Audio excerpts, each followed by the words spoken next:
There's a problem with the book of Revelation, but it has nothing to do with the book. The problem with Revelation is that there are so many poor interpretations out there about the book of Revelation. There is a mass volume of poor interpretations of the book of Revelation, and that's a problem. But it has nothing to do with the book itself. It has to do with the people trying to interpret the book.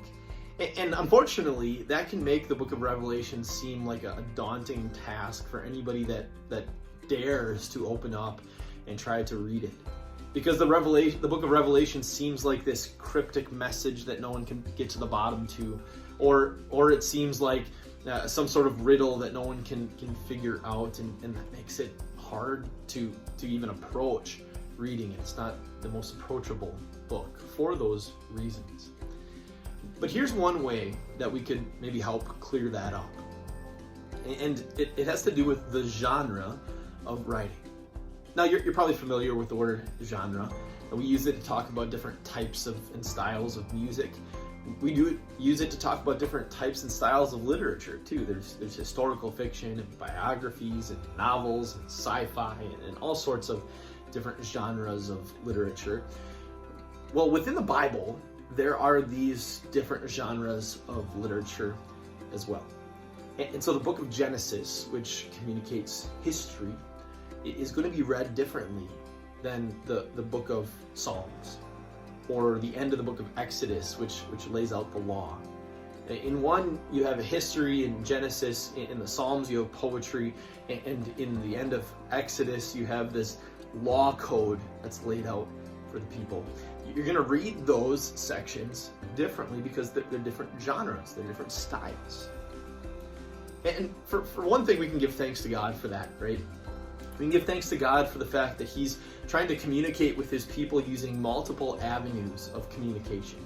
He's using all these different genres to reach different people, to reach the ends of the earth, and to communicate to our heart from different angles.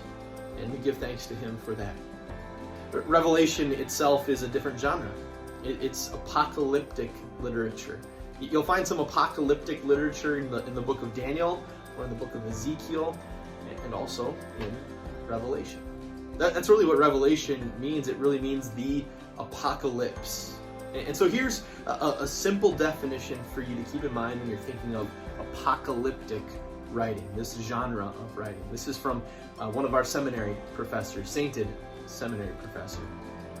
In a very general way, apocalyptic writing may be defined as an effort to portray the future by means of strange or even fantastic symbolism. So, the book of Revelation is a book of pictures and symbols.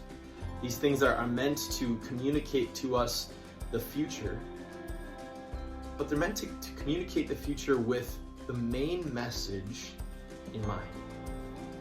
Essentially, just this: Jesus wins.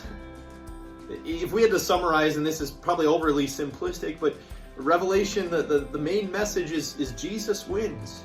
That even though we go through many different kinds of sufferings and persecutions in this life, Jesus has defeated the devil, and Jesus will come back to bring us to this paradise in heaven that John gets to see a picture of. That's the main message of the book of Revelation. As long as we keep that in our mind as we're reading this book, we'll keep the main message, and all of these symbols will communicate to that very purpose. Another thing we keep in mind, because this is apocalyptic literature, because these are symbols and pictures, is that we don't need to pull out every single fine detail and say, this means this, and this means this. But like when he lays out the different trumpets, we don't have to say that the first trumpet means this, the second trumpet means this, the third trumpet means this. Certainly there are things that we can see that line up with these, but that's not the main point. The book is trying to communicate truths to us, not to communicate fine details of what the future is going to hold, but to communicate truths, that His Word will go on, that His Word will continue to be powerful and work in people's lives, that there will still be suffering, but Jesus in the end wins. and that there is this eternity waiting for us in heaven that he wants to give to us, and he's going to give to those who are faithful to him, who have been washed in the blood of the Lamb. And so there's a lot of different things to keep in mind as we're reading this apocalyptic literature, but hopefully keeping these things in mind will unlock the book of Revelation to you. It won't make it seem so daunting, and you'll get the truth that Revelation is trying to get across to you, and that's a message of comfort that Jesus has won, that you have been washed in the blood of the Lamb, and that this eternal home is waiting there for you. I pray that Revelation is a comforting book and not a confusing book to you.